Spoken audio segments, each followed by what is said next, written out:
जागते रहो।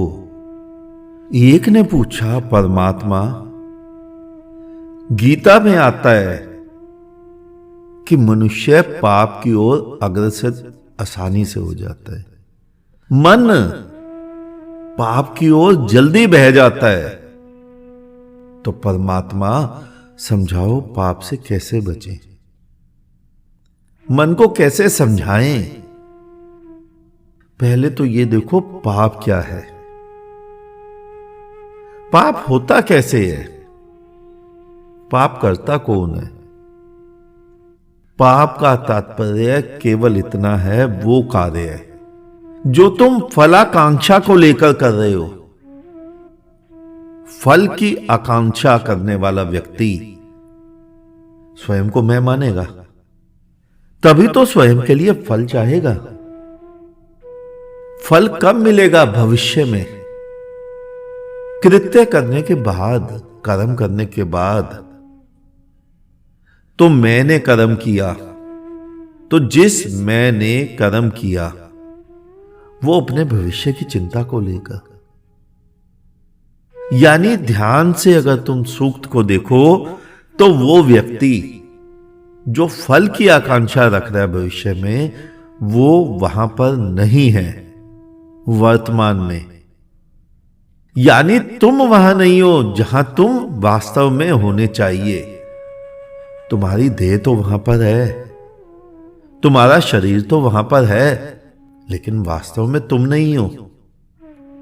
तो ऐसे में जो भी कार्य होगा वो पाप ही होगा। जिन्हें मोक्ष मिलता है ना, मुक्ति मिलती है, स्वर्ग मिलता है, निर्वाण मिलता है, उन्हें भविष्य में नहीं मिलता। तभी बुद्ध पुरुष जप तप इन विधि विधानों में नहीं पड़ते, क्योंकि उन्हें तो स्वर्ग आज ही मिला होता है। उनकी मुक्ति, उनका मोक्ष, उनका वैकुंठ कभी भी भविष्य में नहीं है। हां, मूढ़ों की कहानियों में कुछ भी हो सकता है। तुमने देखा कभी कहानियों के अलावा कभी भी कहीं विमान आया किसी को लेने? कभी किसी को वैकुंठ मिला? तुम्हें स्वर्ग जाना है। मेरे कहे एक बार उठो और दोबारा वृक्षों को देखो, पक्षियों को देखो, नदियों को देखो, स्वयं को देख लो। तुम ध्यान से देखोगे, पाओगे तुम स्वर्ग में ही हो। और जब तुम स्वर्ग में ही हो तो तुम्हें स्वर्ग कहीं जाना ही नहीं है। फलाकांक्षा यहीं गिर जाएगी। जहां फलाकांक्षा गिर गई वहां पाप गिर जाएगा। पाप भविष्य में ही, भविष्य की धारणा को लेकर ही होता है। एक व्यक्ति खूब धन इकट्ठा करता है, उसके लिए सारे कृत्य करता है, सारे पाप करता है। किस काम के लिए? आज धन के लिए या भविष्य में धनी होने के लिए? पाप हमेशा भविष्य को दृष्टि रखकर ही किए जाते हैं। लेकिन जैसे ही तुम पाओगे तुम स्वर्ग में ही हो, तुम्हारा भविष्य वहीं गिर जाएगा, क्योंकि फिर ना तो स्वर्ग बचा ना वैकुंठ। तुम स्वर्ग, जो स्वर्ग बुद्धों को मिलता है, तुम उससे चूक ही इसलिए रहे हो क्योंकि तुम्हें पता ही नहीं तुम स्वर्ग में ही हो। तुम जीवन से ही चूक इसलिए रहे हो क्योंकि तुम जीवन में ही हो। और परमात्मा से भी चूक इसलिए रहे हो क्योंकि तुम्हारे चारों तरफ परमात्मा ही परमात्मा विराजमान है। परमात्मा ने घेरा हुआ है तुम्हें।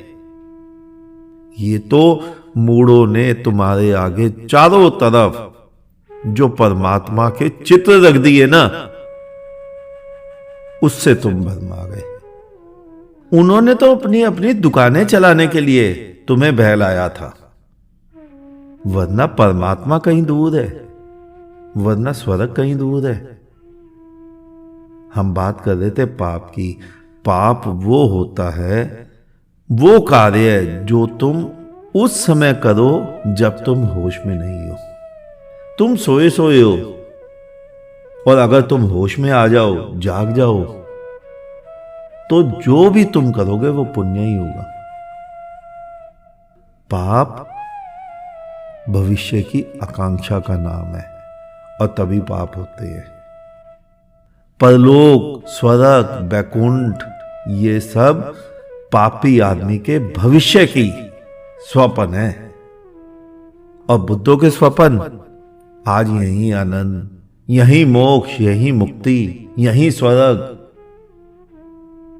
जो आज सुखी है वो भविष्य में सुखी होने के लिए कृत्य क्यों करेगा, क्यों जप तप करेगा। इसीलिए सारे ही बुद्ध पुरुष एक ही सुर में बोलते हैं कि कोई परलोक नहीं है, परमात्मा कहीं आकाश में नहीं है।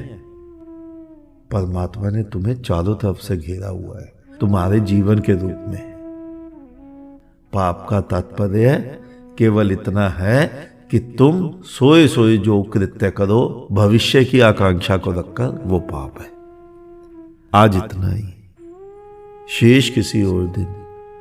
अंत में चारों तरफ बिखरे फैले परमात्मा को मेरा नमन। तुम सभी जागो, जागते रहो।